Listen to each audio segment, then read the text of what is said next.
Tá, deixa eu te perguntar o seguinte, vamos assim, nesse nosso bate-papo, é óbvio que são coisas que devem ser consideradas. Perceba, se eu sou o CEO de uma empresa privada, tá?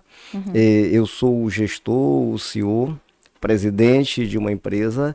É minha responsabilidade escolher o meu time, né? É minha responsabilidade eleger para cargos específicos pessoas que tenham competência para tal. Né? Por quê? Uhum. Porque se eu sou o CEO de uma empresa, eu acabo respondendo, mesmo na iniciativa privada, eu acabo respondendo pelos atos dos demais subordinados, tá? Tanto que a empresa, ela inclusive é responsável por atos que um empregado pratica em nome da empresa. A empresa como um todo, ela é responsável, né? Então, é minha responsabilidade colocar em cargos específicos pessoas com competência, Uhum. tá?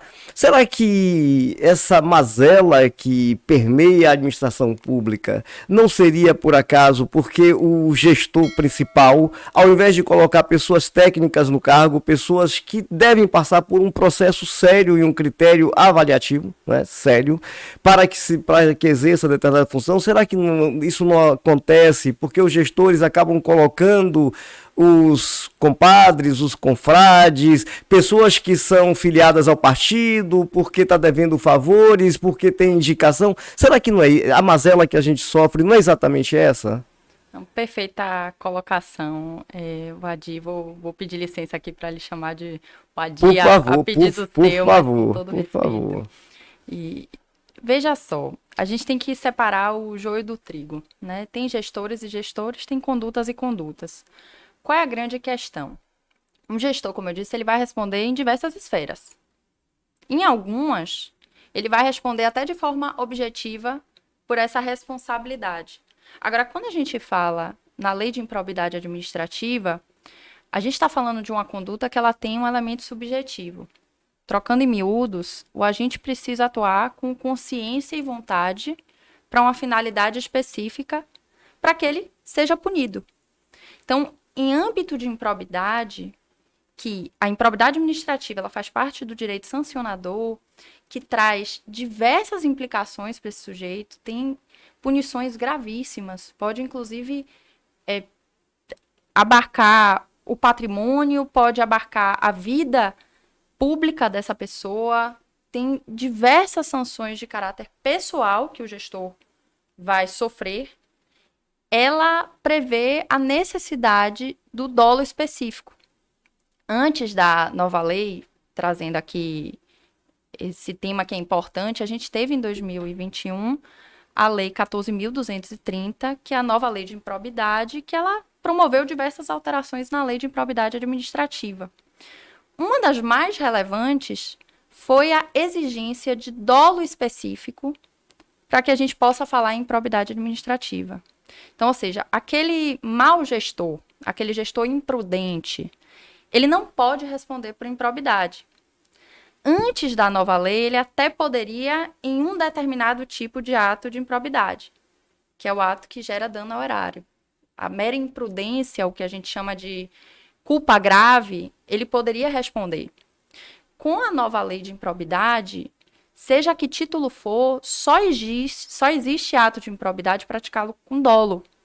E a lei fala em dolo específico, ou seja, o gestor público tem que atuar com vontade e consciência de praticar aquela conduta e com um fim específico previsto. Então, um fim de enriquecimento ilícito ou enriquecimento ilícito terceiro, de gerar dano ao erário, de descumprir um dos princípios, né, da administração pública. Então, ele precisa desse fim específico. A lei é expressa e repetitiva nesse lugar. E a gente tem, inclusive, o reconhecimento do STF. Né? Engraçado que, quando a lei saiu, a gente imediatamente teve diversos pontos que geraram muitas repercussões nas ações em curso, e a gente tinha um gestor lá no escritório municipal que ele ia ficar inelegível. Por quê? Inelegível ele não poderia concorrer, né, para prefeito. Ele ia ficar inelegível porque teve uma condenação por ato de improbidade administrativa que gera dano ao erário, e foi por culpa grave, que a lei Sim. admitia. e já teria sido confirmado por um órgão judicial superior, né, por uma instância superior, por um tribunal, que foi o STJ. A gente já estava em sede de agravo em recurso especial no STJ. Assim, a situação já estava quase que irreversível, né? Infelizmente, ele não poderia se candidatar. E aí veio a nova lei.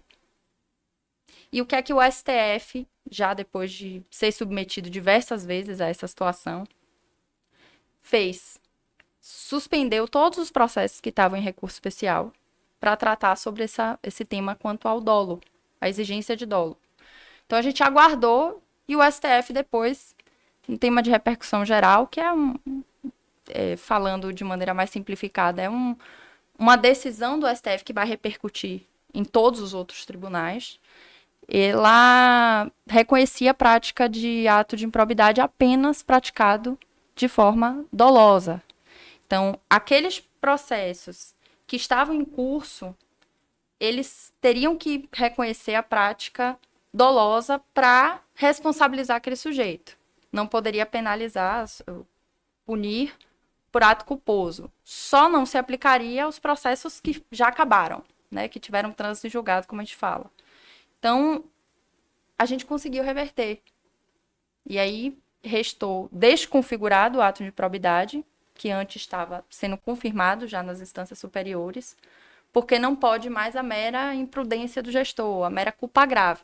Precisa agora do dolo específico da conduta, que é a vontade e consciência de praticar aquela conduta ilícita para promover aquele fim ilícito.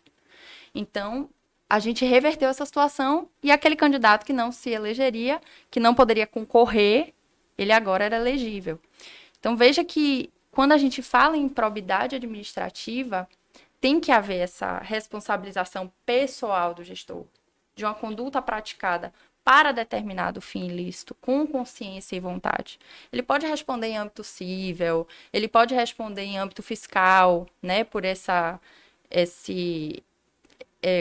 responsabilidade de cuidado na hora de atribuir determinadas funções a determinados agentes, mas para configuração na improbidade administrativa, assim como no direito penal, que também, quando falamos de crimes, que também é englobado aí por esse direito sancionador, né, que aplica sanções, a gente precisa de uma conduta com elemento subjetivo, com o dolo do agente.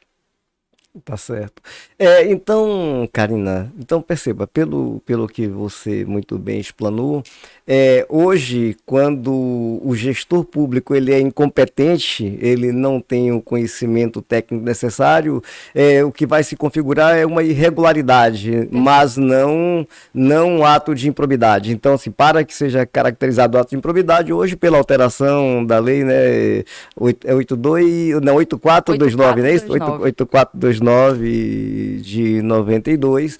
Então, nessa alteração que você falou hoje, para configurar a improbidade, é preciso que haja a vontade, não é isso? É preciso que ele pratique o ato de forma intencional, né? Com dolo, ou seja, o ato tem que ser praticado de forma intencional a causar prejuízo ao erário, né? Então, assim, é preciso que haja intenção. Se não houver, houve uma incompetência, e a incompetência, então, não há punição para incompetência, é isso mesmo? Em âmbito de improbidade administrativa, não vai haver essa punição.